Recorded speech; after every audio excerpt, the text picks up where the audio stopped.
afternoon. I'm Heidi Holste, Director of Government Affairs for Care Providers in Minnesota, and this is your Inside Scoop. It's been a busy week at the Capitol. On Tuesday morning, we had a press conference announcing two things. One is the formation of a senior caucus, and secondly, it's in the introduction of the long-term care imperative legislation. House File 886 is authored by Representative Patty Fritz in the House, and Senate File 792 is authored by Representative Eakin in the Senate. Joining them at the press conference were Senator Julie Rosen from Fairmont, Minnesota, as well as Representative Joe Schomacher and Representative Rod Hamilton in the House. We did get a number of press articles in regard to the press conference. There was press coverage in both major papers in the Twin Cities metro area, as well as other local papers all across the state. They covered the press conference. There were about 15 lawmakers present at the press conference, and there are a total of 35 authors on the bill, 20 authors in the House and 15 authors in the Senate.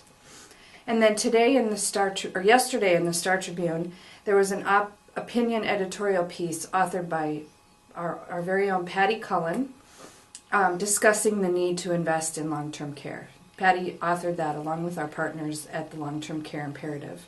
Additionally, on Wednesday evening, Senator Kent Eakin, he's from Twin Valley, was on TPT's Almanac at the Capitol and discussed the need to support Senate File 792, as well as just long-term care in general.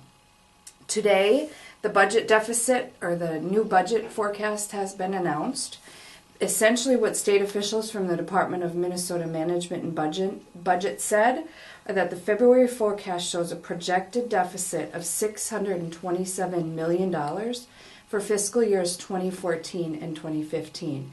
That is an improvement of $463 million from the November budget forecast that showed a projected deficit of $1.1 billion. And so we are $463 million in the good, and the budget deficit is now only $627 million. Only $627 million. We have put out a statement saying that now that we have seen improvement in the budget deficit, this is a perfect opportunity to invest in long-term care. The new forecast number is unlikely to change the dynamic at the Capitol because the state has some things that they have to repay. But they will still be talking about which taxes to raise, how much revenue they need to raise, and then where to spend the money in the system. So we'll continue to be at the Capitol discussing the needs of long-term care providers. We ask that you do the same.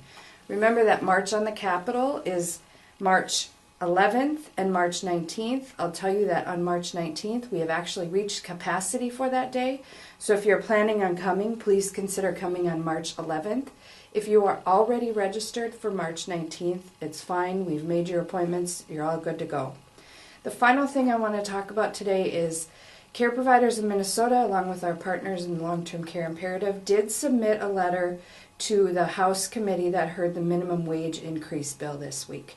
You can find the letter on our homepage, as well as a link to an article summarizing the debate.